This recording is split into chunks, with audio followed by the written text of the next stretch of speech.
Welcome to the Estate Professionals Mastermind Podcast, a podcast for estate professionals who earn more, work less, and make a huge difference in their communities.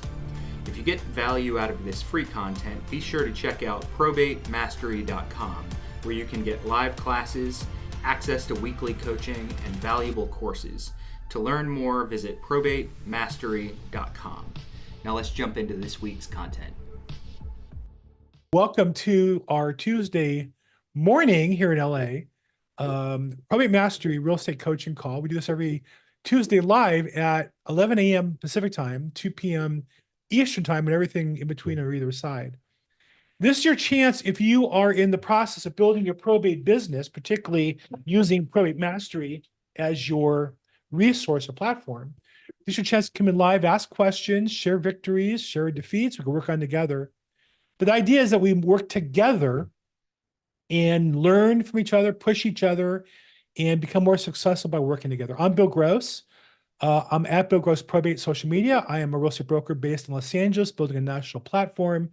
I have my own program, probateweekly.com, which is an interview program on Thursdays. So just real quick housekeeping. The web, ask admin. Oh, wow. I don't have privileges. I don't have privileges to... I'm the host. Why? Hold on a second. What is up with that? I should be, there we go. Got it. Okay. So our website, probatemastery.com. We got the free stuff. So always start with the free. I know this isn't what the sales team wants me to say, but I always feel like in any coaching or influencer, start with the free. There should be enough there to get you started. There should be enough there to get you in the process where you need more. And then get certified, which I really think of more as the basic training that I do. The certification, I think it's more important to have the knowledge. The knowledge is the power. The certification is the verification of the knowledge. But I think the more important is the actual knowledge. So you can speak intelligently and talk to people. And then additional course bundles after that. One of the things you can participate in is the Facebook community. And that brings you to our Estate Professionals Mastermind group. 7,400 members. You can come in here and ask questions, follow up, keep track of our product and our services and such. Love to have you participate there. I simply host Probate Weekly. If you go to probateweekly.com, you come here, you can sign up and get notified, as well as scroll down to get the audio version, podcast, or past episodes of Probate Weekly. That's an interview format that I do personally. And I have a Facebook group, probateweekly.com. Love to have you participate in that as well. Okay, so anybody here want to share any victories, any losses, problems, or challenges you want to share, or questions? Feel free. It's participative. The more you ask, the more money you make. That's kind of how it works. When you participate in life, the more money you make. And the more questions you learn from, the better you get. You'll shorten your time period for success. So feel free to jump in there. I will share with you guys, just while I'm waiting, I don't see any hands up yet or questions yet. I will share that a couple things are going on for me. One is that I got a large estate that I helped put together, the attorney and the fiduciary and the realtor. And it turns out they have a portfolio as well as a property management company. And I got assigned to be the broker of record for this property management company. And obviously the first source for sales and lease activity from that, which is a big deal. I'm really excited about. And so it's one of those things where the more information you have, as we got a more sophisticated probate challenge, I was able to put people together and put myself in that position. And so on one hand, it sounds like, well, Bill, that sounds easy. You got one case with 20 properties on it. It's work, but I put myself in that position by learning what the attorney had to deal with so that I was a natural resource to bring into that situation. And so I want to tell everybody that luck is really where preparation meets opportunity. I prepared hard. I worked hard, put myself in this position, and as a result, got this great opportunity to build some additional business and another kind of stream of income. Another thing is I'm launching a new YouTube channel focused on reverse mortgages as they relate to probate and estate planning. So I think the thing that I want to share with you guys is that I believe that real estate is a huge industry. And I think that probate is more than a niche. It's really like a super niche.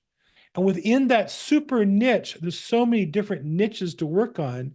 Whether you work on working with wholesalers or working with investors or going to the courthouse or cold calling the filings or cold calling the attorneys, which are the two most commonly ones taught. But there's 50 other ways to do this business, whether you're working with nurses, probate related nurses, or adult care facility nurses, like Melanie Hans is the probate nurse. And so one of the ways I've been working more and more with reverse mortgage lenders and kind of unique things they have to do with probate. So if you're a real estate agent who works that space, I'd love to talk to you about perhaps partnering up on that opportunity, but somebody who's willing to make all of their lead generation specifically with reverse mortgage resources is the kind of person I'm looking for on that. So again, just kind of where my thinking is, again, I want you to get off of there's only one way to do this business. I want you to think, where are the opportunities for you? What fits your skill set? What fits your Rolodex? What fits your population, your marketplace? And make sure you come up with a solution for business that helps people in those areas. What else? Who's got a question, challenge, problem, victory you want to share? Feel free to jump in, unmute yourself, raise your hand, put in the chat box, and I'm calling you.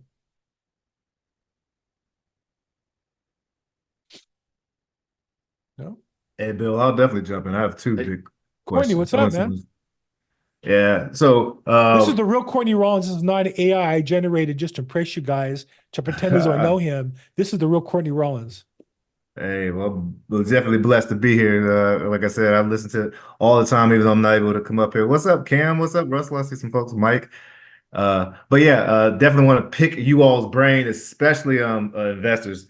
Two, one's probably easier than the other. I'm about to purchase this property. It's 65 acres, but the gentleman only wants to sell 40 acres of it.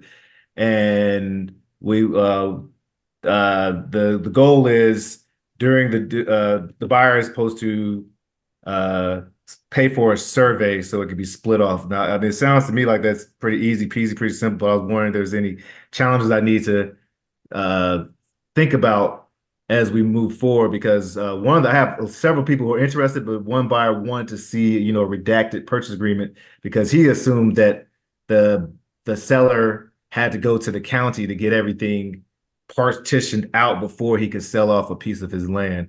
So I wasn't sure about this is in North Carolina as well. So if anyone has experience with that, and then the other one's a little more, probably more challenging, but that's the first one.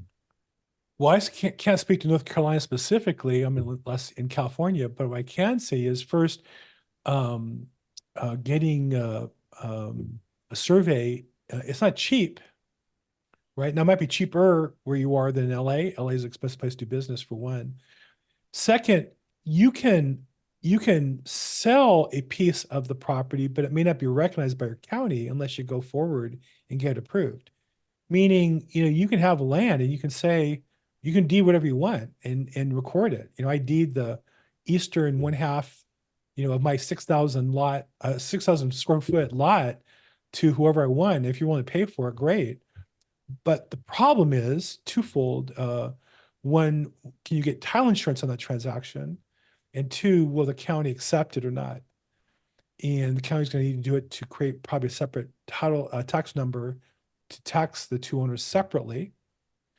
But you can, there's different ways to work it. In the meantime, you can deed a portion of it. And as long as you come to agreement, you're not going to get title insurance or the county agree, but you can agree on those terms and give yourself a certain amount of time to get that completed. But my guess is to get what I would call the full value of the property, you would have to go through a partition action and get it separated. To get the county to agree to it, create a separate tax number, and then from there be able to get title insurance to do it. And I would talk to your title insurance representative. They're the ones that usually work with developers on these things. Okay. And while this might be a one-off for you, for them, it's something I'm sure the title company you work with. What company do you tend to work with in your title insurance? Well, there's three down here, but it's a closing attorney. This is an attorney state, so I work with two really close closing attorneys, then one other backup person. But so the closing attorneys work with the title company and with the underwriter, I think is the term they're going to use. So it's really the title company is the one who's going to be able to tell you what the process is to get it done. And they tend to work with the developers. Like if you're a developer, you work with that guy at the title company and you get the land, you shop it around, and they'll tell you what the feasibility is. That's kind of how they get their business. Awesome. Anybody else have any input on that? Is my volume low? Oh, is my volume low, Courtney? need to talk right into this thing. Little bit. Okay. Is it better? Testing 1, 2, 3. I think I just need to talk into my microphone. I always want to step away, but I need to be on top of it. Okay, cool. Bill, on that deal that Courtney's talking about, would you structure that thing so the seller is kind of or structure that deal so it can happen only if the county agrees to cut that chunk of property off. It gets surveyed. Like who's on the hook for the cost to do that survey? What if the buyer does the survey, then the sale falls through, he's eating that cost. Right. Yeah, Right. that's a good So I think that, you can structure whatever you want, whether somebody's accepted or not, it's the key question, right? So, it depends, and depends what you're willing to settle for. So Courtney's selling it. Are you willing to sell it? And is the buyer willing to give advance money conditioned on you have to pay him back if it falls through? I mean, those are all things you have to work through and both parties have to agree to. You can write it anyway. Two people can agree to whatever you want in writing. I did a deal recently where I bought a property at a great discount. I had to put $100,000 down and release the money to the seller. And we're not going to close for a year and a half. Well, I calculate the interest on the money I advanced, and it's secured by the property now.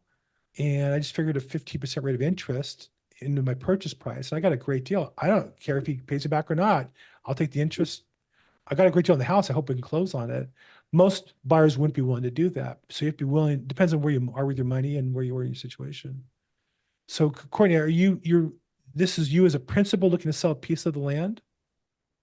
Well, I'm going to be assigning this I have, like I said, 2 buyers lined up, but one of them wanted to make sure look at the purchase agreement. The way it's set up now, the buyer would be on the hook for purchasing the responsible for the expense of the survey, but it would come out of the purchase price. But what I didn't place in there, and I may need to go back to, is put the provision that it has to be, if the county requires it to be partitioned, that it has to be approved. And y'all have to think about if I want to either have the seller or even myself, like say it's not approved, I'm on hook for half of it, or how we would protect the buyer and all. Because I have to think about that. Appreciate that. Yeah, I mean, you can write it where it says they're buying it and you'll cooperate with it. Or you could write it where the sale only closes once the county has completed the transaction. It depends on how the buyer and seller agree to it and how good a deal it is. If it's a great deal, you want to tie it up. If it's not a great deal, then you have to be a little more careful and make sure you only are liable if in fact it closes. So it just depends. I could make a case where, imagine a property is worth $100,000. Let's say there's 2 pieces of it and you're going to sell me half for 100,000. It's worth 100,000. You're gonna sell it to me for $20,000. Well, I might buy it whether or not the county approves it because it's so cheap. Figuring someday they'll approve it, or worst case, I own that piece of land and he's had to buy it back from me. At $100,000, if that's what it's worth, it's not such a good deal. I would only close on it if the county approves it after they've approved it. So a lot of that's dependent on how good a deal it is to the buyer seller as you negotiate, and have to be creative. One lesson I learned here too is that the tract of land was originally 65 acres, and I haven't really worked with rural land. Usually I work with really a lot smaller lots, and I actually had a buyer who I let him whisper my ear, and he said he was interested, but only interested in about 20 some odd acres. So I thought I had at least one buyer who was I was going to be able to sell it to quickly, and so I just spoke to the seller and say, hey, how about we just take 20 acres of the 65? Of course, as soon as I lock it up, that buyer disappears. And I'm like, oh my gosh, yo. And I actually speak to a ton of buyers, and a realtor who does a lot of land here, I'm actually going to start partnering with. And she really encouraged me that if you're buying rural land, the more land, the better, especially if it's rural, because it's really worth it more for buyers if it's a lot. So I go back to the seller, and he's already decided to give his daughter 15 or of the acres in between time. So I should have just jumped on the entire 65 acres that he was willing to sell originally, as opposed to, listening to one buyer, but, learning lesson. Yeah. It only makes sense to break it up if there's a piece that's practical. Like if you have 65 acres and you can break 20-acre farms or something, then you have 3 lots. But when you start breaking it up, it's not as viable as the whole thing. So yeah, definitely live and learn. Okay, cool. Courtney, I'm sorry, you're in North Carolina. I said Virginia. I know Oh, you're no one of worries. those SEC states or one of those. Yeah, no Tar Heels. It's all the same to me. I'm in LA. Anyhow, thanks for coming in, man. Always great to see you. Thanks. Who else has a question, challenge, topic, victory, defeat? Hey, Bill, can you hear me? I sure can. Hey, Bill. First time on here. Big fan. And I moved here from Columbus, Ohio, about a year ago, and I got my real estate license here. I'm in Tampa, Florida. Just got my real estate license about 3 months ago, and I'm in the wholesaling, and I'm really interested in the probate side of it. And I'm almost finished with my Probate Mastery course. And my question to you is that initial attorney interview guide. Have you or has anybody ever used that when they got a chance to sit down with the attorney? And what was the feedback from the attorneys? I got a meeting May 1st with my first attorney, and I want to be prepared and obviously look confident and educated on in the field of probate. So I wondered if just not does it work, but did you get good feedback from the attorney? If there's anybody who's taken Earn and uses the interview form, please jump in, raise your hand, put in the chat box. I'll bring you in here. We can answer the question directly. I don't. I've taken the course. I actually taught a little piece of the course. I came from the Mike Ferry scripted approach to real estate as a real estate agent. That was my fundamental teaching. And as I've gotten along, I've gone away from it personally. So I would say there's two theories. There's the learn the scripts, and the other one is learn the material so well that you don't need scripts. So I'm on the other camp these days. So I would say that, and the other thing I would say, as long as you're genuinely interested in the other person, that's a skill that you want to work on and develop so that you can sit down with somebody and ask questions and be intelligent and not make it seem like it's a job interview, but just more a matter of two people meeting. The important thing of the meeting is the relationship, not the answers to the questions. I have attorneys I can ask questions to anytime I want, but what I don't have enough of, and I'm trying to add more every day, is attorneys who I'm in a relationship with who want to give me business. And how do you do that? By getting to know them, by getting them to know you and feel comfortable with you. So I don't have the answer to that question. I would say that anytime you're in a conversation with somebody in business, the more they're talking, the smarter they think you are. And it seems counterintuitive. The more they're talking, like you can see right off my shoulder here is an old-fashioned chess clock. If you ever played chess, Mm-hmm. and the way it works is you each have a certain amount of time, and then when you make your move, you push the button down, and the other guy's clock starts. And when they're talking, they push the button down, and your clock starts. And in chess, if your time runs out, you lose. And it's a metaphor for me to remind myself that I want the other person talking as much as possible in a conversation.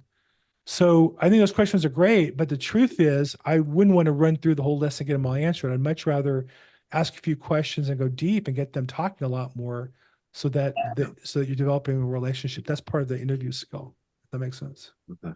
And can I say something on that too, Bill? Sure.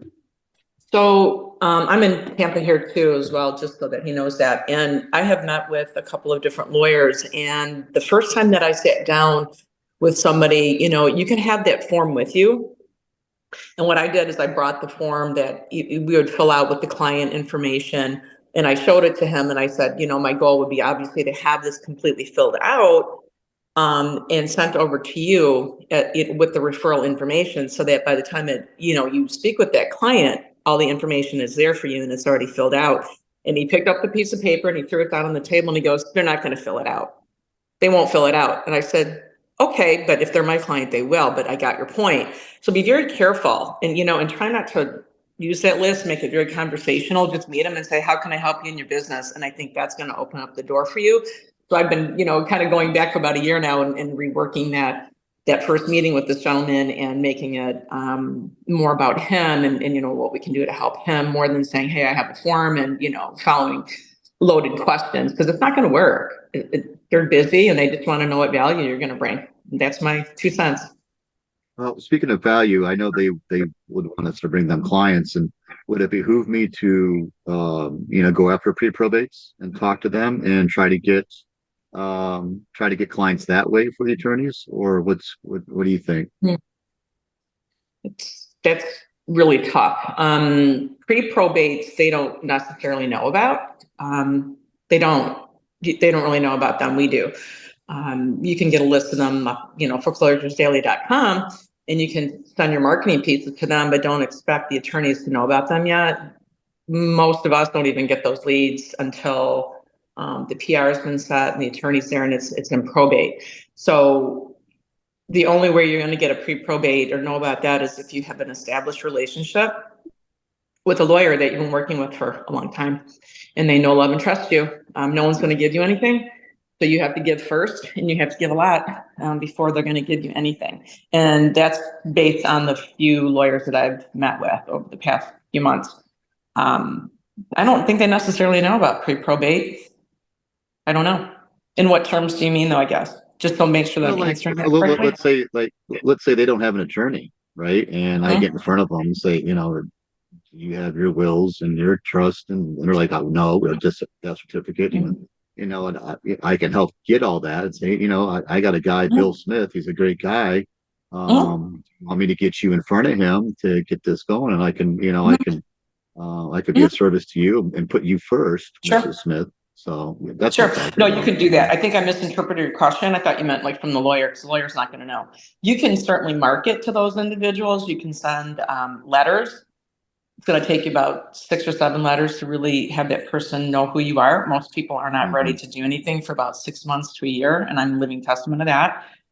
So you have to be really walking on eggshells when you deal with these individuals. Pre-probate, their mom, dad, sister, aunt, cousin just died yesterday. You can get them that quickly. So you have to be very, very careful. And that what I would suggest for that type of marketing is have a really nice marketing piece, whether it's a postcard or a letter or a brochure, and you mail it to them. And your note on the bottom is going to say something like, when you're ready to move forward, me and my team are here for you. Please don't throw this away. Keep this for future reference. If you're calling someone whose family member just died, they're going to be very, very upset with you, and they're going to think that you're chasing ambulances. So be very careful how you approach that. Yes, you can do it. Absolutely, 100%. I've done it. I did multiple rounds of it, but it's very, very tough. And the follow-up there is where the money is. So you can send that card. You can call them a month later. You can reach out with another card a month later. Let them know you're there, but be careful when you call. Be prepared for a lot of hang-ups and a lot of what are you doing and inappropriate vocabulary. So be careful. Yeah. No, be I've very already careful. got that. I've already got that. That's how you approach it. So my advice to you would be mail them first with your value piece. I always tell them that I'm very sorry for their loss, for their family loss, and that kind of puts them at ease. And I get a lot more, it softens them up, right? So Sure. all right, well, all right. I'm just looking to get how to bring value to the attorneys, and they all say, yeah, bring us clients, and I'm just like, So here's the problem. The challenge of that is that the amount of business you're going to get from an attorney, if the reason you're getting the leads is to give the attorney, you're going to be disappointed with the results. Partially, and I've interviewed hundreds of attorneys, is 8% of the business comes from somebody, typically a real estate agent.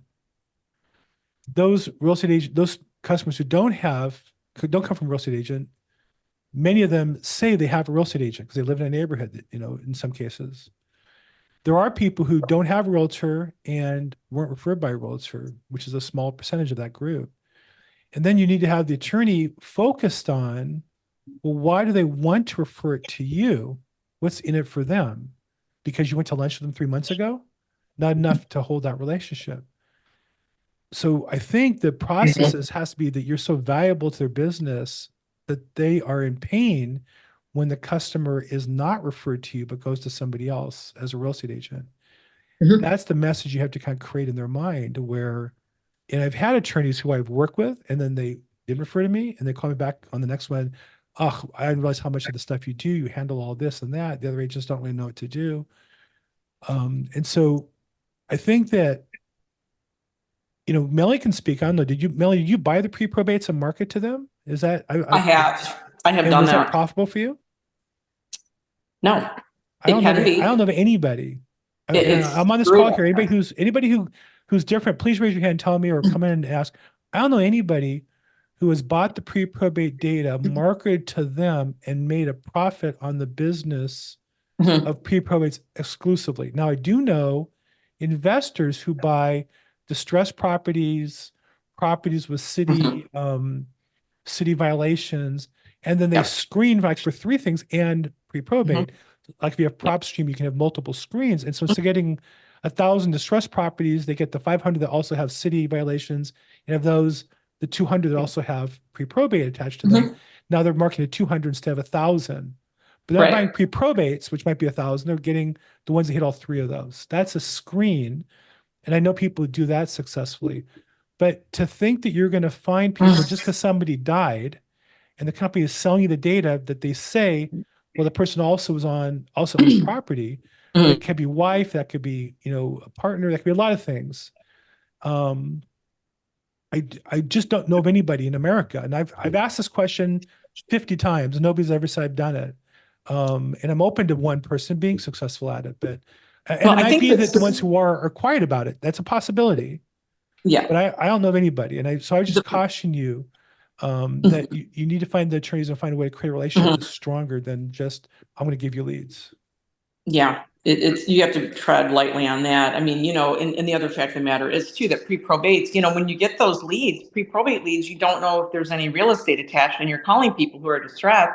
So you have to be very, very careful. Now, the other thing you can do is continue to market to those individuals once they go, the probate goes live, and then you'll know exactly who you're dealing with. You have the PR and you'll have the, the lawyer. So just be careful and tread lightly. Like Bill said, you have to be so respectful when you're dealing with these individuals, and I'm a nurse and I can say, hey, I'm calling you because I found your information. I work in the community and I received your information from someone who thought you might use my help. That sounds a lot better than, hey, are you looking to sell some property, which is what a lot of these guys are doing. They're wholesalers or whatever. And I wholesale too, and there's no disrespect. So, it's really about how you come off with people and your tone and the words that you use. Most importantly, can you be successful at it? 100%. Just don't expect anything right away. It's going to take a long time for things to get sorted out. Typically right around the 6-month mark is when I see people that are ready to go. Hi, Bill. Hi, my name is Joyce. Okay, I'm well, new. hold on 1 second. Just hold on. I got 2 hands up ahead of you, and I'll get to you. Okay. Melanie and Matt, we covered this. Matt, are we good? Yeah, I just want to say thank you, Melanie. Okay. Thank you, Bill. That was great. Thanks. Thank Good, you. Thanks so much. Okay, good. Okay, next up, I have George has been patient. George, what's going on? Let's get you unmuted. Hey, hi, Bill. I got a question regarding, the last gentleman who spoke. So I'm a realtor in South Florida, and I was wondering. Hold it. You have the Golden Gate Bridge behind you. You need to Yeah. update that and get Key Biscayne or something on there. Actually, go ahead. Yeah. So I was wondering, is it legal and is it appropriate? I mean, since I'm a realtor, I have to look out for my license. Is it legal, first of all, to offer a kickback, referral fee to an attorney? So, I can't speak to Florida law and California law. Attorneys can receive, because they're a de facto real estate agent, they can receive real estate commission. They can receive a referral fee for real estate. They can also receive attorney's fees. You can't pay a referral fee to a non-attorney for attorney's fees, but other way around you can. So theoretically, you could pay a fee to an attorney for referring you business. The few that ever asked for it were so slimy and so bad that it wasn't really worth it. The best have never asked for it. You will find occasionally attorneys will have a family member who's a real estate agent. And I've often thought what a great tool that would be to recruit somebody. I'm with the XP Realty where we kind of naturally bring people into our company. What a natural it would be to maybe bring in a attorney's daughter, son, to my team and help them be better at the job, as well as not just get the money, but do it that way. So I would say it can be done, but I don't know anybody who does it consistently. I think I would caution you that falls under the, is there an easier way? If I just agree to pay him some of the money, will he bring me some? And the problem there is, this is a tough business to begin with. If I'm going to give away 25 or 30% of my gross revenue, then it stops being profitable at some point. I'm not on a, 25% below profit margin, but that's a big chunk of the profit. Yeah, it is. Yeah. So I would caution you to think about that. It sounds easy. It sounds efficient, but I think there's a reason why most people don't do that. But I might look for somebody who has, and always be aware of if they have a child or family member, and maybe look to bring them into your team if that's the way to do that. Okay, thank you. Sure. Okay, next up, I'm sorry, we'll move along. Regina, you're next, but Kim has been waiting patiently. Kim, what's going on? Another Golden Gate Bridge up. What's up with the Golden Gate Bridge? I'm sorry, I just went to the bathroom. How you doing, Bill? TMI. Kim. It's okay. No, that's why I just came back. Away. That's good enough. But I'm sorry. So it was more or less talking about what Matt was saying. So first and foremost, I was watching Courtney. He has a great podcast, and he was interviewing a Las Vegas probate specialist. Mm-hmm. And he was just saying, like, bring value. And those things could just kind of be anything. Kind of back to what you said about, knowing what the attorney needed and just being that like lifeline. So, yeah. Yeah, I think, thank you. Thanks, Cam, for sharing that. I think that's the answer I would give most everybody. We get paid based on the value we create for other people. And if you're not getting the business, it's because you haven't created enough value for them yet. I would much rather compete on creating more value for a real estate, for an attorney or anybody, than compete on giving them a percentage of my money. Because that's kind of like saying, well, we're all about the same. And the problem is then the deals get to be harder to deal with. When customers think I'm like every other idiot realtor, they start telling me how to sell the real estate. When the customer selects me because I'm the expert in handling probate real estate, then they let me do my job and I'm more effective at getting my job done. Okay, Regina, and then next is Joyce. Regina, what's going on? Let's get you unmuted. Can you hear me okay? Yeah, how you doing? Hi, great, thank you. I have a probate listing in Pixley, which is in Tulare County, and I have an accepted offer. My PR has full authority. But what happened was when the attorney sent out the NOPA, one heir objected. Okay, so fast forward, the attorney filed a document with the court for us to proceed with the sale through a court hearing, which is next month around May 5th. And I was wondering, do I need to be there in order to protect my commission? I was reading somewhere where I needed to do that. Great, so great question. So Regina is in California, in Pixley, right from the TV show Green Acres, for those of you who remember that. Near the Pixley Airport. Is it near the Pixley Airport, Regina? Just kidding. And what she described was, for those who are not in California, or if you are, full authority generally means that the petitioner can pretty much have full control within certain confines. However, one of the limits of full authority is when you sell property, you have to notice all the heirs and all of certain parties, all the parties who have the right to be notified legally. And in this case, it's called a Notice of Proposed Action, or NOPA for short. And in this case, when the attorney filed the Notice of Proposed Action, one of the objectors said, I object. If you read in California, if you read the probate forms, it tells you this is the process. And so you accept an offer, even with the right verbiage is not court requirement not required, because you don't know that. It may not be required. And this is exactly why, Regina, so that we protect our customer and don't overstate. If we say it's not required, well, it looked like it was not going to be required, but it turns out it is required, right? Right. So that's why the right verbiage on the listing is may not be required. If you just copy and paste right off of the probate listing form, that will always protect you. Mm-hmm. So now there's a couple options. One is resolve the matter with the objector. In my experience, that's one option. You can go to court and say, hey, we want to sell the property, and cousin Joe or brother Joe object the property, and we'd like you to approve it. And there's a process you go through. You have to uh,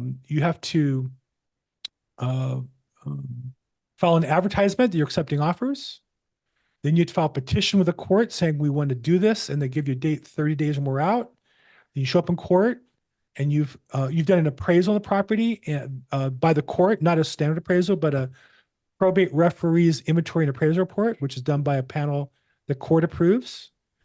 And then the sale has to be for at least 90% of that number. And if all that meets and all the documentation is met, the court will consider the offers, and somebody else can walk into court and say, I'll pay that plus 5% plus $500. So, or more. So in the case of a $500,000 sale, somebody have to show up in court that day, willing to pay $525, $500, 5% plus 500 more, and have 10% of that amount in a cashier's check made out to the estate. Well, that's a tough thing to get people to do. So that's the process in California. And however, maybe it's too late. But one of the things I always recommend is just because they object doesn't mean it can't be resolved. I've had about half the time when we've had objectors, I've been able to negotiate with them to remove their objection because it's going to cost thousands of dollars and take more time. And if I can prove to the person that I list the property correctly, that I considered all the offers, I market it completely, that it is top dollar, about half the time they remove the objection. The other half, they just don't want to sell the property for any price. They're living there for free or whatever the story is. And so they'll do anything to delay things. So Regina's question then is, when the hearing comes up, which is in her case in May, should you show up to protect your commission? And I would say, no, you should show up because it's a great learning opportunity and a chance to meet a judge and a chance to meet the attorney in person, a chance to support your client to the best of your ability. Mm-hmm. And even though you're not required to go, it's a great opportunity to, and B, you'll better service to your customer in case. Right. I don't know how deep you guys want me to go on this. This is an area I'm an expert on. I go very, very deep on these court sales because we have a lot of them in Los Angeles. I imagine it's very rare in, what county is Pixley in? Pixley is in Tulare County, and I don't live in that county. I live in San Bernardino County, but I got referred to this deal, and I thought it would be a great learning experience for me. Sure. So that's why I took it on. If it was mine, I would drive to Tulare County, which is near Fresno, right? Where's Tulare County? Yeah, it's in between Kern County and Fresno. Yeah. It's about a 2.5 hour drive for me one way. I would hate it, but to me, it'd be what a great opportunity to go and learn or find a colleague of yours. What company are you with? EXP. Find a colleague at EXP who would want to go instead of you. They can't act as you. They can't say they're part of the listing, but they can go and learn and be there, and they can text you. But I just think it's a great opportunity to learn. I have a team. I'm with XP. I have a team of agents across the country. Melanie's one of them. That I really encourage them to go to court to learn.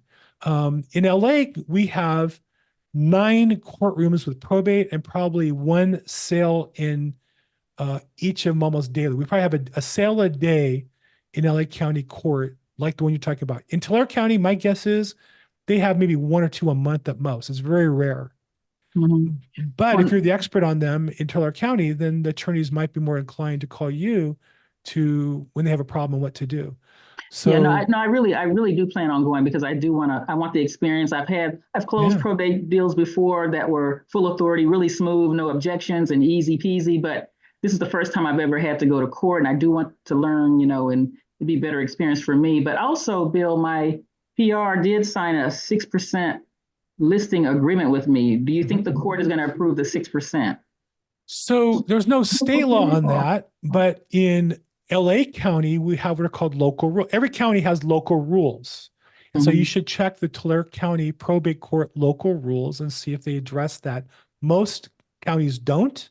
LA County does specifically, caps it out at 5% on single family homes and on residential, and 10% on land, unless there's special circumstances. So I often see agents not prepared. The judge will question the commission and they scramble with an answer. And I think that first you should know what the local rule is beforehand. Okay. And the local rule is silent. I wouldn't worry about it. I'm in LA where 5% is the most common. I believe in smaller counties, 6% is more common because it's a smaller sale price. Maybe 200,000. Where in LA we have $1 million, $2 million properties. Right. So I would know the local rules, and that means either the attorney or go on the court website and look for the local rules, see if it addresses it. And if it does, you have to make sure you address it ahead of time. And if I had some special circumstances, I've had cases approved by a judge where I said, okay, yes, this is the local rules, but here's the exceptional things I did on this property. I had a sheet of paper, I outlined it, I'd filed it with the court ahead of time, and the judge approved it. So I've done that a couple times. So I would check with the local rules and see. There's no state law. What the judge has the discretion to approve whatever is reasonable. Okay, great. Thank you. Thank you so much. Yeah, very good.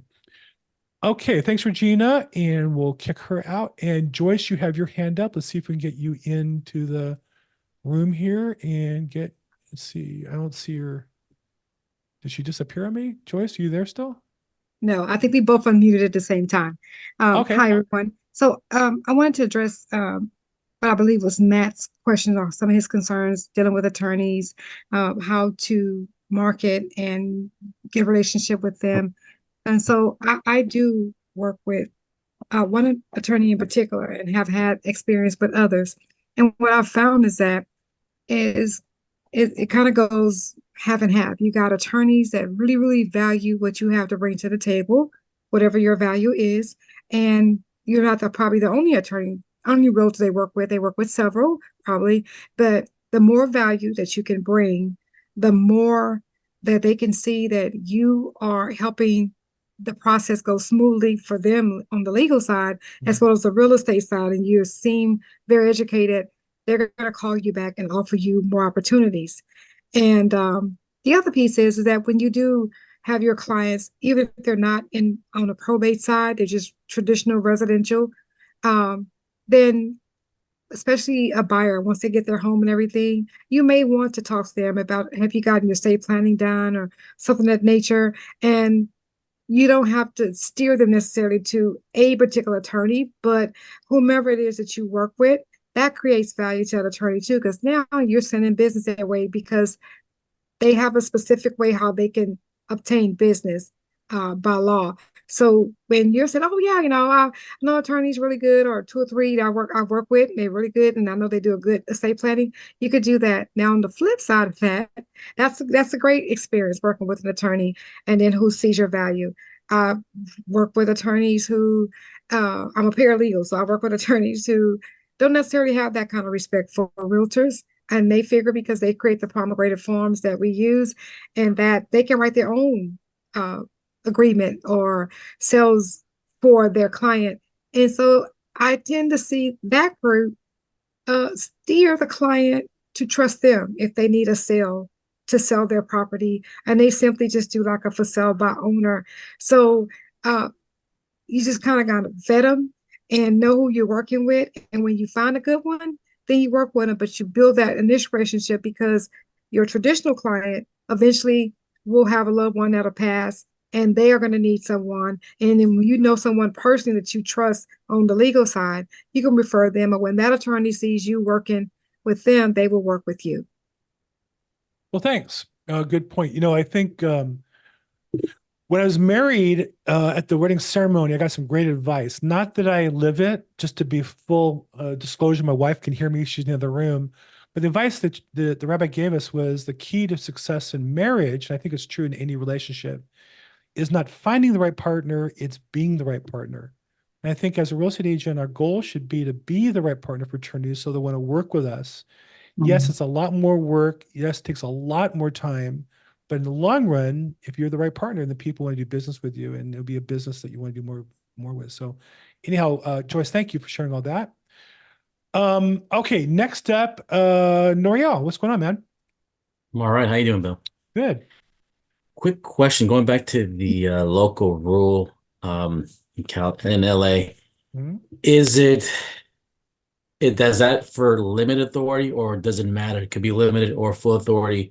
The 5% is kind of the ground 5, the rule 5%.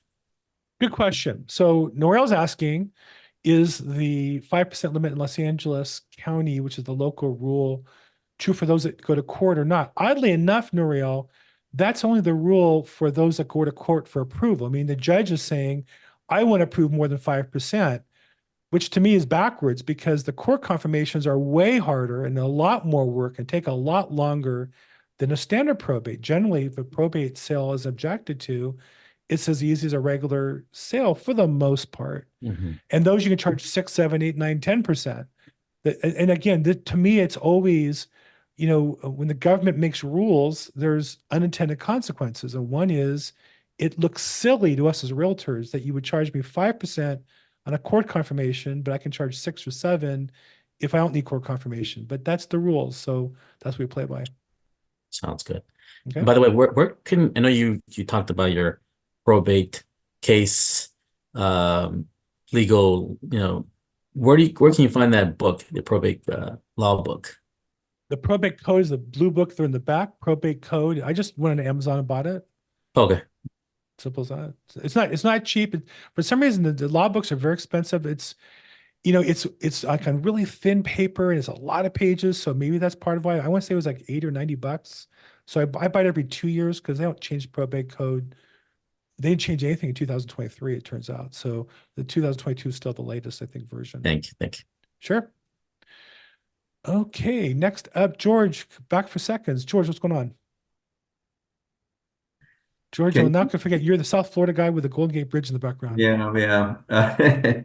Can you mention, okay, so we want to create value for the attorneys, but what do we really bring to an attorney as far as what can we tell them? Because if we meet with an attorney, I'm going to tell him, oh, I'm going to bring value, to you, but he's going to ask me, okay, what are you going to bring to the table? So what are some I think examples? that's a good question. I think that, everybody's in different positions of their career. When you're on the come up, when you're new and out hustling, you got to talk to a lot of people. And I think the easiest way to do that initially is networking events, whether it be real estate oriented, a bar association events, estate planning events. There's PFAC, Professional Fiduciary Association of California. There's a million different networking events, provisors that you meet a bunch of people at, and you have to get their attention, I think. I know for me, when I go into a meeting, I hear realtors, they typically introduce themselves as, well, I do first-time home buyers, luxury homes, investment properties, ADUs, bridges, airplane hangars. I do everything. And I know that means they do nothing. I know when I go to a network event, which I don't do much of these days, I'm a little older and don't need to as often, but I introduce people as I'm the probate expert. And I'm the expert particularly on court confirmation sales in Los Angeles County. Everybody wants to meet me. So I feel like I'm the prettiest girl in the prom, and every boy wants to get his hands underneath my dress because they all think they're going to get a deal if they just charm me. That's kind of how I wasn't a girl, so I don't know the answer what that really feels like, but that's what I imagine. And I think that it comes from really how you present yourself. So you're saying, how do I get an attorney when if I can just give him some right words who want to do business with me? I would say the opposite. You want to work with people who want to work with you. And so set yourself up to where people are coming to you as the expert in something that you're doing that you're creating value for them. And what can you do to help an attorney? Well, there's a million things. Melanie, who's on here, she's involved with helping families get placed into senior homes. Estate planning, you can help drive traffic to estate planning events, or whether it be online or in person. Wills, you can help, maybe work with a local church to get people to write basic wills and get an attorney to come in to offer that service. Fundraising, there's people work with, large charities on charitable gifts and organizing people's estate plans and such. So there's a lot of ways to skin that cat, but you got to find some way that you create value for somebody in my opinion, more than just sitting down and saying, hey, I'm a great realtor. I do everything for you. What do you need? You have to find some way to find out what they need and offer them something of value. Question. So you said go to networking events, right? Is there some sort of website like where your local events are, like where attorneys meet, or do you recommend that? Well, I mean, Google. I would say that, you're in South Florida. I think you said Yes. Miami. Yes, So I'm Miami. in Los Angeles. So we have the LA Bar Association. We have the LA County Bar. We have the City of LA downtown. We have Beverly Hills Bar, Century City Bar, Santa Monica Bar, South Bay Bar, Valley Bar. All those have individual organizations. Some are active, some are not. Some have active estate and trust departments. Some don't. Some have real estate departments. Some don't. Um, I would say just Google, find where events are that attorneys are going to. If that's the group you want, I would just hunt them down like I was a hitman and figure out where they are and be there. Thank you. Meetup, Eventbrite, also good sources. Okay. Thanks. Next up, I see patient waiting. Crystal, I don't know if she's patient or not. We'll find out, I guess. Crystal, what's going on? Hi, thanks for having me today. I'm very patient. Good. We'll see. So I'm in a BNI group for this There you gentleman. go. Florida. Another group, BNI, Provisors, Latip, there's a million of them. Yeah, a networking tool. And so I'm connected with a probate attorney. I've never actively seeked out probates until recently. I'm noticing a lot of pre-foreclosure, like properties that are going into pre-foreclosure. Well, how do I get a resource for those that are going into foreclosure? What is that the probate attorney's job to stop the foreclosure? What's the best resource for that? Sure. And where do you sell real estate? Southern California. I'm in San Bernardino County. Got it. So, pre-foreclosures, again, like real estate, there's a wide variety of what those are. Some pre-foreclosures are people who are, falling temporarily behind. They're going to solve the problem. Some are somebody died and they're scrambling to get control. I literally was on the phone with a lady today where they have a trustee sale April 15th. She just got approved in San Bernardino, got her letters approved yesterday, I think. I've been talking to her for weeks. Not sure if it's a short sale or there's any equity at all. She doesn't know what the value is. Another small piece, she got approved by the court, but you don't get your letters until you get a bond. She has to decide she wants to pay for the bond, and then when she pays for the bond, supply the bond to the court, then she has letters. So there's some real estate agents who won't list the property till they have the letters issued. I'm with the XP Realty. I'm allowed to, as long as they disclose to everybody that's subject to getting approved. And we do the listing agreement as well as the purchase agreement. And that's in accordance with Paul Horn's California Association Realtor training class. So, there's certain things I can bring to her, which is, hey, I can get you in the market sooner than other realtors don't know better. Some realtors will list the house not knowing they need to get letters eventually, and which is another problem. Some don't even know there's, disclosures for probate. So it really depends. So to answer your question, I would say there's a lot of different reasons why people are in pre-foreclosure, which means normally means there's a notice of default filed, but not an auction date set. That would be in foreclosure when there's an actual trustee set. And do attorneys solve the problem? Some do, some don't. Most don't really know what to do. Many will say, oh, I'll call the lender. I'm an attorney. Well, technically, you're not the attorney for the borrower because the borrower died. And Right. until the court approves somebody and gives you letters, technically, you're not authorized to speak on behalf of the estate. So sometimes attorneys say, well, they'll talk to me. And some are good and they'll get through to people. And some lenders are open and will talk to attorneys. Some lenders are impossible to talk to. Some attorneys don't know really what to do. So it's complicated. There's a lot of possibilities. And I feel like, there's no one answer to all of that, but it's an area worthy of exploring. I think we're going to see more of those. And in many cases, I find, particularly as it relates to probate, it's reverse mortgage. And mom and dad both died. One of the sons or one of the children, maybe the only one of many, has been living there for free for 5.5 months. And at 6 months, the lender is going to trigger, hey, we know mom and dad are both dead now, and it's time to either sell the property or we're going to foreclose. And then they scramble. And they don't want to spend any money because they've been living for free. They don't have any money. That's a very common case as well. So there's a whole variety of those. I don't know that could answer it all here in a few minutes phone call, but I would say, I would challenge you to find the variety or the niche of the variety that fits you and work on that niche. Does that help a little bit? Yeah, that helps. Thank you. Sure. Okay, couple questions in the chat box I didn't get to. Somebody pointed out the places for some are places to find deals are Eventbrite, Facebook, yes. Real estate investment groups, yes. Meetup, very good. Those are all good places for networking. And then to go back a little bit, what's the difference in value between a service that writes up a will, a paralegal, and an attorney? Obviously, Daniel asked that question. Obviously, it's like anything else. The more you do, the more valuable you are. There are services that write up a standard will online and then sends out a notary for you to sign it, or a paralegal helps you prepare the form. And, I think generally speaking, something's better than nothing in those areas. And attorneys will disagree and say, oh no, a bad will is better than is worse than no will. That's probably true also. But in general, something's better than nothing. At least the will show the intention. It will go to probate if there's no estate plan in place, like a trust, to avoid it. Where the attorney can prepare a more, at least in California, can create a more full estate plan. There are services that you work with a paralegal that will do that cheaper, and they usually have an attorney on staff because that's legal advice. So trustandwill.com, for example, does estate plans.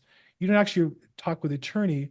You're working with paralegals or staff people, but there's an attorney kind of at the top of the pyramid who oversees all that. And okay, I think that's everything in the chat box. I think we're coming up on the end of the hour, so maybe it's a good time to wrap up. Just a quick run. Enable item with that. That's weird. Okay, so just a quick run through here is this is the coaching call we do for Probate Mastery every week. It's part of the program specifically on real estate sales, though we work with investors and wholesalers as well. ProbateMastery.com is a program to teach you how to develop your business. There's some great free resources. I urge you all to start with that. And then if you want to get certified, click here for more details in that program. Generally it's $600, but they have specials from time to time.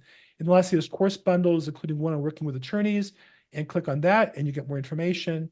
And then you can continue the conversation by clicking on the Facebook community, estateprofessionalsmastermind.com, 7,400 members where we'll post probate content, updates on our programs, reminders and such. Lastly, I run a separate program called probateweekly.com is my podcast on probate. It's an interview format where I interview typically attorneys, vendors from around the country. Put in your email address for reminders or scroll down and you can get an audio format or past episodes on YouTube, and then continue the conversation where you can find me on Facebook at Probate Weekly is the group I have. We have their 300 members. Also, feel free to post your content. There's Courtney Rollins, who's a superstar investor in North Carolina, not Virginia, as I said before, where I think I helped him build his YouTube channel by posting his content there. Feel free to do that. Here's another friend of mine, Kevin, who did a great piece on bonds, which is another topic that you have to learn about. So great place to find content as well as great place to promote your content to help you build your channel. So I'm at Bill Gross Probate on social media or on Facebook at probateweekly.com. Daniel asked a question there. How does the new regulation on buyer compensation affect probate court's 5% fee? We'll wrap up with that. So the 5% is a Los Angeles County probate local rule that the county has for those sales that go to court confirmation. As of yet, that rule has not been changed or amended. I don't suspect that that's going to get changed in relation to as a result of this lawsuit situation, unless the lawsuit has the effect of lowering commissions overall, in which case I imagine the court would look at it again. I don't think that's going to happen. I think a lot of the news is wishful thinking, and I think a lot of the news is propaganda by Zillow and Redfin to continue to try to destroy our industry. And I don't think they'll be successful at it. I just think it's, at the end of the day, it just doesn't really work that way. So anyhow, thank you guys for participating. And Cam and George and Noriel and Regina, Crystal, if I forgot anybody, thank you for participation. Courtney, have a great week, everybody, and we'll see you next week. Bye-bye.